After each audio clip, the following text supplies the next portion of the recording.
around the world have revered the sun and moon as powerful forces or deities. While the specific beliefs and practices can vary greatly, here are a few examples. 1. Inuit mythology. In Inuit mythology, the sun goddess Maline and the moon god Anningen are siblings. Their movements across the sky represent their chase after one another. 2. Maori mythology. In Maori mythology, Rona, a woman who controls the moon, and Tamanuaters, the god of the sun, are seen as important deities. 3. Native American cultures. Many Native American cultures have myths and legends involving the sun and moon. For example, in some Plains tribes, the sun is seen as a god and the moon as his wife. 4. Celtic paganism. In Celtic paganism, the sun and moon are often associated with various deities. The sun is often associated with male deities, like La or Belinus, while the moon is associated with female deities like the triple goddess maiden, Mother Crone. 5. Norse paganism. In Norse paganism, the sun Sol and the moon Mani are seen as siblings who ride across the sky in chariots. 6. Shinto. In Shinto, the Japanese indigenous faith, Amaterasu is the sun goddess and one of the most important deities in the pantheon. Remember, these are just a few examples, and the specific beliefs can vary greatly depending on the culture and tradition. It's always important to approach these beliefs with respect. The moon represents the divine feminine. Women are a reflection of the moon, of her phases and of her natural cycles. A symbol of femininity, darkness, mystery, renewal and transitions. The moon symbolizes feminine strength.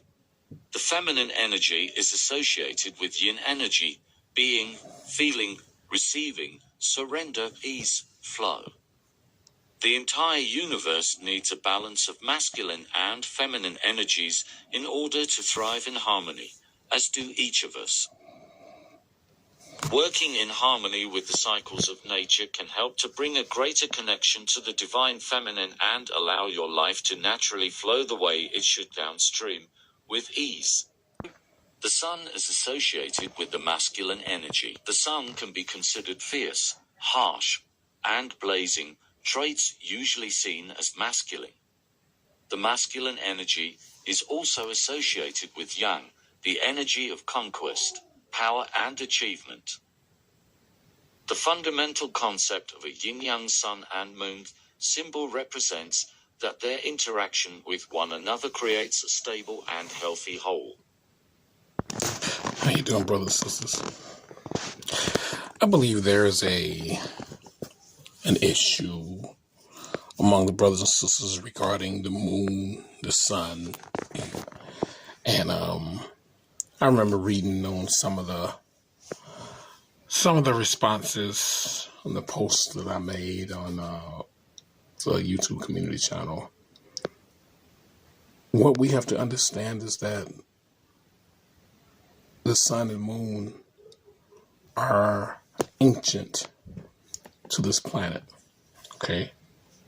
The sun and moon came with the planet. All right? As you've seen before, the sun represents the masculine energy, the moon represents the feminine energy. But also the sun represents, what's that? Electrical. The moon represents magnetic fields. Right? So the electric is the masculine energy and the magnetism is the feminine energy. Okay? This G right here is the black sun. Right in the middle is the black sun. And the black sun charges up the moon and the sun. Causes both of them to illuminate. You understand this? Y'all seeing I, which is the cosmos. That showers down energy on both of them. You understand that? So it's important that you understand that the sun and the moon are ancient to this planet. Now let me show you some of the responses, okay? Okay, so this is when you get into the Alpha and Omega. You understand the sun carries the alpha energy. Alpha represents electricity. All right. That's what alpha represents, electricity. All right. So in order for a planetary body to be balanced, it must have magnetism and electricity. Okay. So the sun has the electrical energy. You can see the electricity of the sun, you know, even with this just being a picture, you can still see the sun vibrating, you know, because it's a portal. You know, it's a portal. You can see the sun shimmering and vibrating a little bit. That's kind of crazy, isn't it? Even in this picture, but the sun contains the alpha energy, the masculine energy, the electrical energy. Okay, that's what the sun. The sun represents the light. Right, the light energy. So the sun is a necessary energy. Necessary celestial body. It is a celestial body that is in the sky. All right. It is not just there. It is a celestial body. All right. We learned that yesterday. All right. Now, the moon is the omega. Okay. So we saw the sun, which was the alpha. The moon is the omega. Alpha and omega is electromagnetic. All right. Electricity and magnetism. So the moon is the magnetic force that's on the planet. All right. Necessary because the moon is that organism, that celestial body that keeps the spirit energy intact. All right. That's what keeps the spirit energy intact. Now let's go a little further here. Okay. The moon is a natural satellite and plays an important role in our planet's rotation and tidal patterns, but what if our moon is suddenly disappeared? Without the moon, there is a major impact on our planet. The tides would be affected, and the Earth's rotation could be affected as well. This could cause major changes in weather patterns and could even lead to earthquakes and volcanic eruptions. Without the moon's gravitational pull, the tides would be much less pronounced. The moon also helps to stabilize the Earth's axis, which affects the planet's climate. The Earth's axis could become unstable, causing major changes in weather patterns. Additionally, the moon's gravity affects the rate at which the Earth rotates, so the loss of the moon could cause the Earth to rotate more slowly. This could have implications for life on Earth, as it could affect the length of a day and the seasons. Overall, the loss of the moon would be a major change for life on our planet. So did you hear what this narrator said? The moon is a natural satellite. And I'm reading comments that says, oh, I remember reading about how the moon just busted in the sky. In order for a planetary body to exist, there must be alpha and omega. Okay? And what you see here is you see the moon and the sun rising. Now, in order for there to be proper balance, there has to be a moon and a sun. And so many brothers and sisters and other people are so miseducated, thinking that, oh, we just need the sun. No, you need this moon. And the moon, like the narrator said, is a natural satellite. If it's natural, that means it's been here forever. All kind of chaotic events would take place without this moon. I listen to so many people of color talk about, oh, the moon is a reptilian, draconian satellite. The Anunnaki is going to come and destroy the moon. The moon is going to be destroyed, and the Elohim is going to destroy the moon. I mean, like, God, hear all this stuff. But nobody understands cosmic knowledge. In order for there to be proper balance, there must be masculine, feminine, negative, positive. All right? Dark, light. Yes. Magnetism, electricity. The sun is electric. The moon is magnetic. The sun is masculine. The moon is feminine. In order for a proper balance to take place, there must be both feminine and masculine energies. Do you understand this? Or should we play this all over again, and what would happen to the planet if there was no moon? In a world without the moon, our night sky would be vastly different, and the Earth would spin much faster. Without the moon's gravitational pull, our days could be as short as 6 hours. Tides would be drastically reduced, causing our oceans to become much calmer.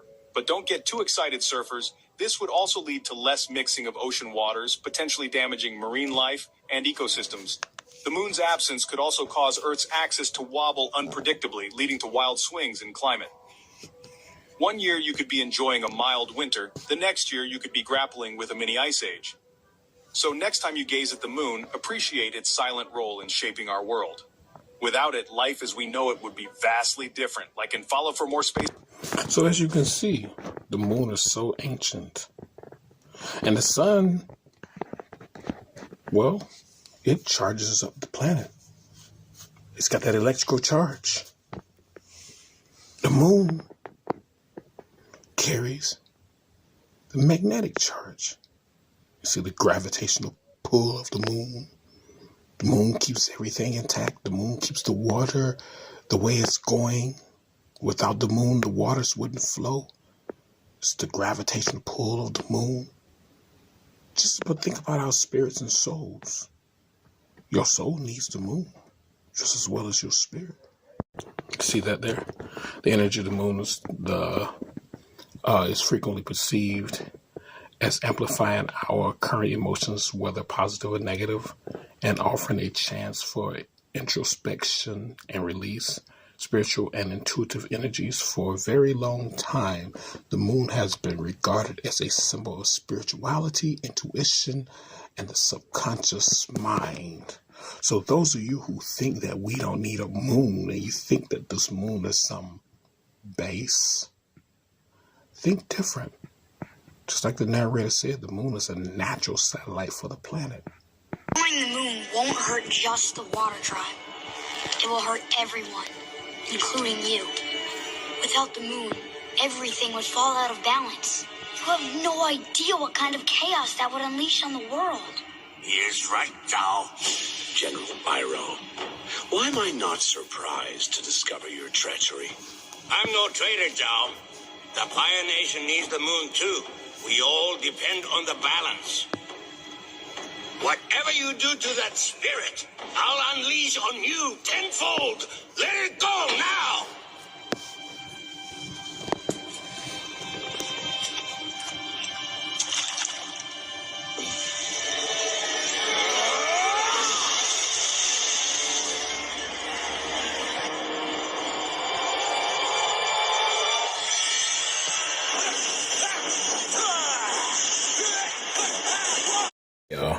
Need y'all to be.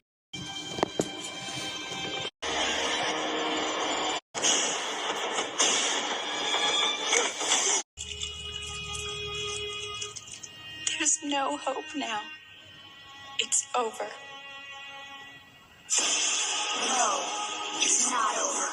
Always circled each other in eternal dance. They balance each other, push and pull, life and death, good and evil, yin and yang. So as you can see, the sun and the moon are necessary for this planetary structure. They create balance. And so, like I said, so many brothers and sisters are really, really miseducated.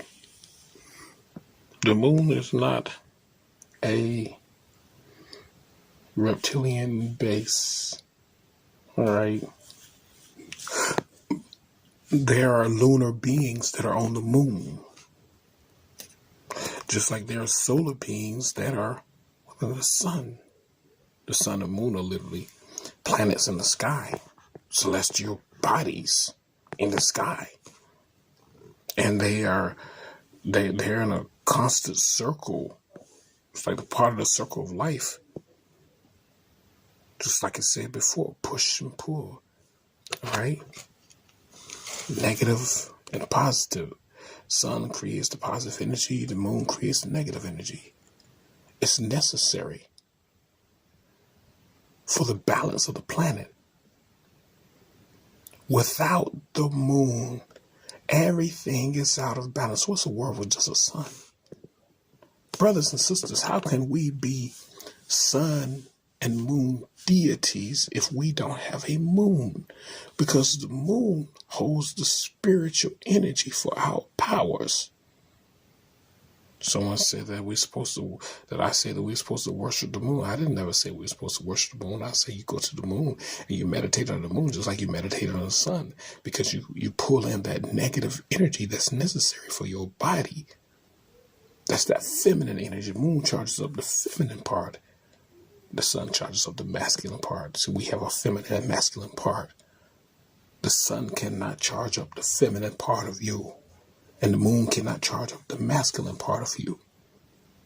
You see what I'm saying? This is how it operates. This is how everything is literally in correlation to the true nature of life. The sun and moon plays a true role in the nature of your power, because when both of them are out in the sky, you can meditate on both of them and pull in the power of the moon as well as the power of the sun at the same exact time. Someone said that it was the guy RFG said that I said that that people are supposed to be worshiping the moon. No, I never tell you all to worship the moon. You go to the moon just like you go up into the sun and you meditate. They're celestial bodies. They're designed to charge up our bodies. When there's a full moon, you understand what happens under a full moon? Under a full moon, it literally affects everything. I'm going to show you guys something. This happened in 2018. And this was a night with a full moon. It was a new moon. Okay. It was a full moon. I'm going to show you the magnetic force of the moon with this plasma lamp that I have, okay? I still have it, actually.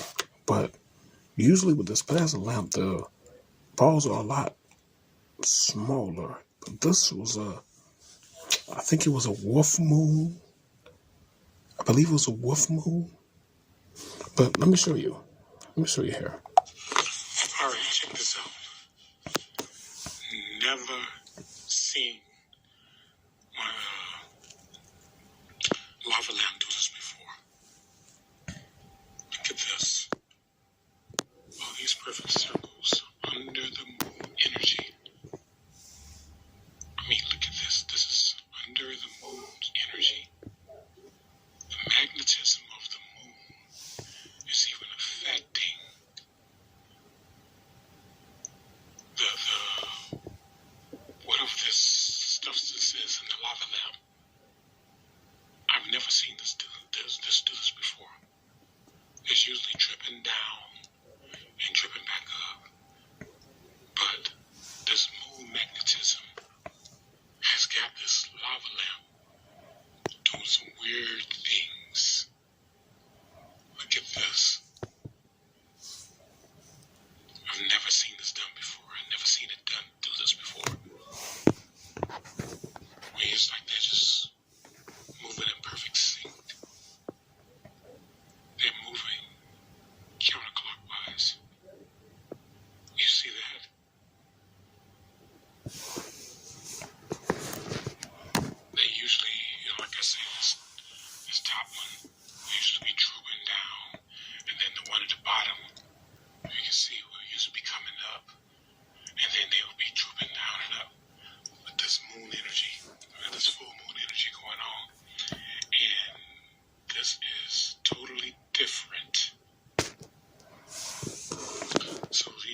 dropping.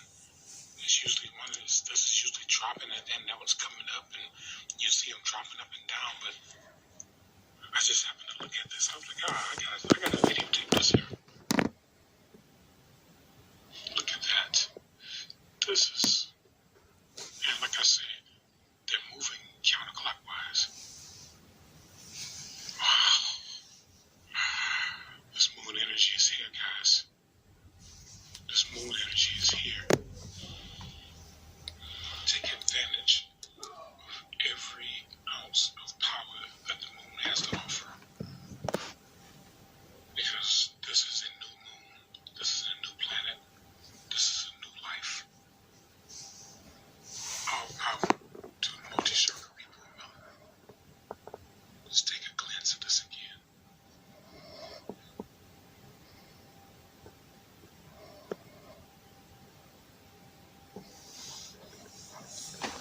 Look at that.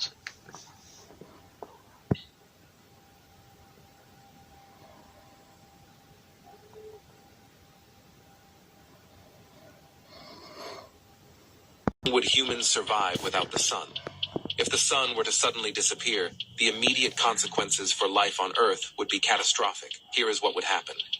Immediate darkness. As soon as the sun vanished, the Earth would be engulfed in darkness. The absence of sunlight would lead to an immediate drop in temperature drop. Without the sun's warmth, the average temperature on Earth would rapidly decrease. Within a week, temperatures could plummet to around 18 degrees Celsius, more 0 degrees Fahrenheit, or even lower, depending on the region. Ecosystem collapse. The disruption of photosynthesis would have a cascading effect on the entire food chain. Plants would die off, followed by herbivores, carnivores, and ultimately humans. How about if the sun disappeared for a year? After 1 week of darkness, global temperatures plummet, and animals begin to sense danger. After 1 month, plant photosynthesis comes to a halt, and people begin to panic. After 2 months, massive freezes occur across the globe, and society comes to a halt. Many countries realize the gravity of the situation and hold emergency meetings to soothe the mass panic. After 5 months, many people experience breakdowns and serious mental health problems due to lack of sunlight and freezing temperatures. After 6 months, most plant life is gone, pushing the global food chain into collapse. After 8 months, natural disasters devastate the planet. Massive snowstorms and blizzards form and wipe out a huge percentage of the declining population. After 10 months, most places become inhabitable as the surface of the earth becomes frozen in ice. After 11 months, wars break out over resources and the world as we know it is gone. After 1 year, food is gone and nowhere is livable. Everyone dies. So as you can see, we need both the sun and the moon. You understand that? We need both the sun and the moon. They play a vital role in all of our lives on the planet, especially we as the original beings. Because we contain souls. The moon was created for us. The moon is not a soul trap. The moon is not a soul harvest. Why do we reincarnate here? Because we were created by this planet. Yes. But we go to other realms within this realm, within this planet. But we're created by this planet. That's why we reincarnate, though. We don't reincarnate because of the moon. The moon is not a soul trap, like many say. The moon is a celestial body that holds everything together. The water, the wind, our blood cells, our everything. Everything is controlled by the moon. But then the sun charges up everything. The sun gives that energy, that electrical energy. The moon gives that magnetic charge. Well, there are flowers that bloom at night under the moonlight. Okay. And these flowers thrive on moonlight. They only bloom at night when the moon is shining upon the land. If there's no moonlight, they will not bloom. Just like the flowers that bloom under sunlight. You understand? And the same way you have flowers that bloom under the sun. And they bloom in full color, full texture under sunlight. Can you see the sun and the moon and how they operate? As the original people of this realm, the sun and moon are necessary and vital to our lives. As we flourish under the sun, we also flourish under the moon. For the moon is the source of power for our spirit and soul, and the sun is the source of power for our bodies and our minds. It is very, very necessary for both the two of them to operate concurrently with each other. So you can't do without one and not have the other, because you need both. Understand? These two celestial bodies are constantly working together to give us life as the original beings. We need both of these celestial bodies,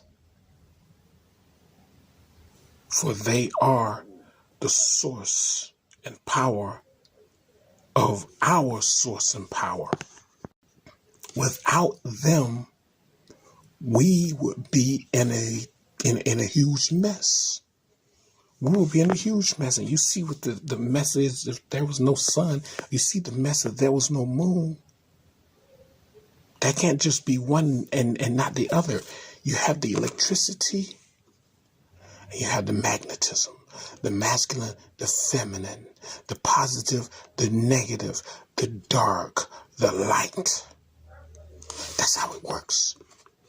The yin and the yang. That's how it works. So understand, brothers and sisters, that both of these celestial bodies are necessary for our advancement. If the moon is a base for the reptilian draconian, then why isn't the sun? Think about it. It is not a piece of rock, but it is a plasma phenomenon, a cosmic plasma, and that this fact will eventually be confirmed. I made certain predictions which were already confirmed in 1958, and the situation now is coming close to a complete confirmation. What will be the result if you're proved to be correct in your theories? The result will be profound and decisive, because it will give proof that a complete reinvestigation of the laws of nature is necessary. Because if the moon is a plasma, no man will ever land on it. The soft landing attempts will all fail. That means that the mass of the moon is far less than is currently assumed. It's in a different state of energy, and it has far less mass. That means there is no more explanation for the tides. If the moon, for example, had only 1,000th part of its current mass, then the tides would only be 2 inches high under conventional theories instead of sometimes 14 feet. And that means that if it is proved that the moon is a plasma, then all gravitational theories are out, and a new concept of the cosmos and of its laws has to be evolved. So to end this off, this would be the represents a reptilian. This is what a reptilian looks like. Reptilian looks just like that. Okay, you can't tell. The reptilian looks just like that. All right, reptilian looks just like mankind. Okay, reptilian is a low vibrational being. So if the moon was a reptilian base, then this species of being would be able to survive and live on the moon. If they can't live under our sun, and they can't live under our moon in full perspective, then how can they live on the moon? Think about it. This message about the sun and the moon. Catch you guys later.